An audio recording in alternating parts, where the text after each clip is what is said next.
What's up, guys? So today is February 2, 10:17 in the morning. So we are going to do a technical analysis. So technical analysis is simply analyzing what's happening in the chart. So we can be 50% correct or we can be also 50% wrong. No? But anyways, this is how I read this chart, no? So we are looking at Australian dollar um paired with New Zealand dollar, no? AUD and ZD. So, as you can see, no, we have a candle here, no? So, this one is already what we call an order block. So, bakit natin siya tinawag na order block, no? Kasi, from this candle, the chart pattern already or the candle pattern already went up, no? So, naging supply area siya. Sorry, naging demand area siya. Nandito yung demand ng mga buyers. Tama, buyers. So, if you're, kung bakit siya naging order block, no? Kasi, um, etong area na to, ayan, yung area na yan, no? Na-sweep yung liquidity. Nagkaroon ng liquidity grab. Kumbaga, etong candle na to, pagbaba ng candle na to, kinuha niya yung liquidity ng area na yan.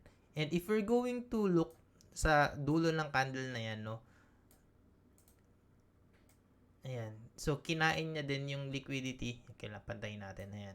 Yung liquidity ng area na to. So, ibig sabihin, lahat ng nag-buy sa position na to, going up to here, no? Lahat ng nag-buy dyan, ibig sabihin, nag-grab netong, nitong candle na to. So, it means that this whole area ng candle na to is itong candle na yan, this whole area of that candle is our order block. No? So, that is what we call our order block. No? So, since this is what we call demand zone, dahil naging demand zone siya, so we are going to see potentially na pagdating dito sa area na to, aangat din yung mga candles just like this, no? So, we are going to create our buy position here, no? Lalagay tayo ng buy sa area na to. So, gagawa tayo ng long position. So, anywhere within this area. So, let's say for example dito. Your first TP is going to be here. Dahil nandito yung nearest what we call swing, no? So, this can be your TP1.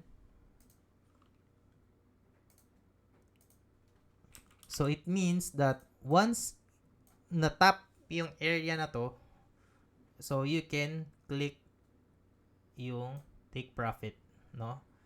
And then, if you want to continue to get more profit, no?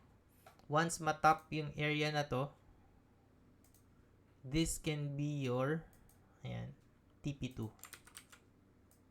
TP1, and TP2.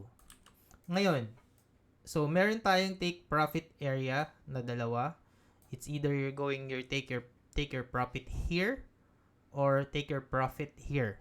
Now, where are we going to put our stop loss? We can put our stop loss here, no? So, nasa labas siya ng order block area natin, which is this area. Ito yung order block natin. So, ilalagay lang natin siya sa baba. Dito. Okay na yan. Okay na to dito. So, this is my technical analysis. I am not saying that this is 100% correct. So, this can be 50% correct and this can be also 50% wrong.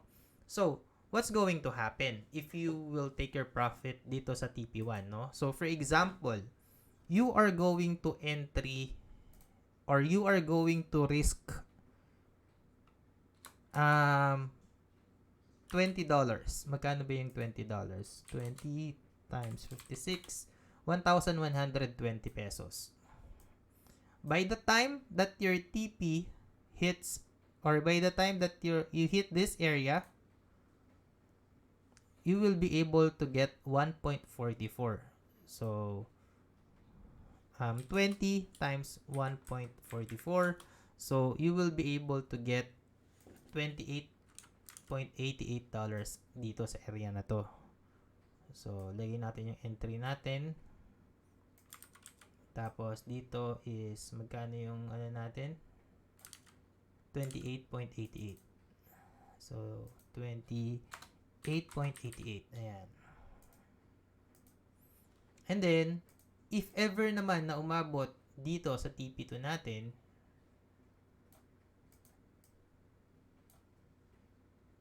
ang magiging risk to reward niya is 3.41. So, 20 times 3.41 is equivalent to 68.2.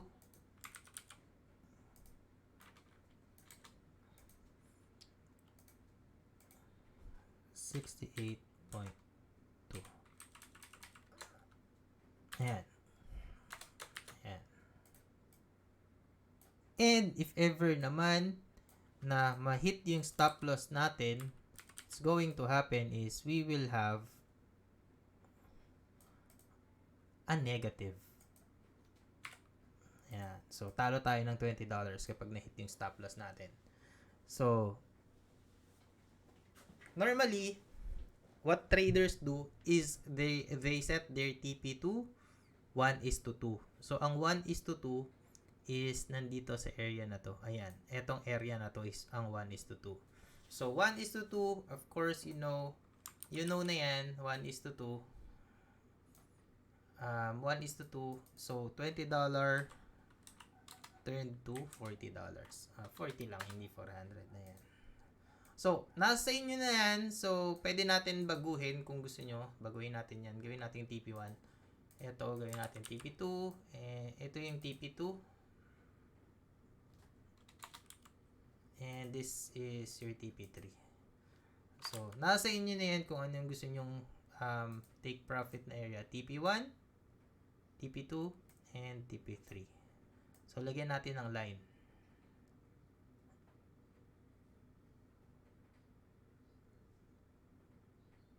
Ayan. So, this area.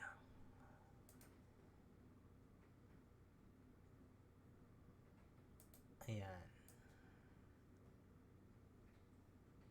So, kung para makita nyo, andito siya. 1.07535, 1.07697, 1.08114. Alright. So, that's our technical analysis for AUD and ZD.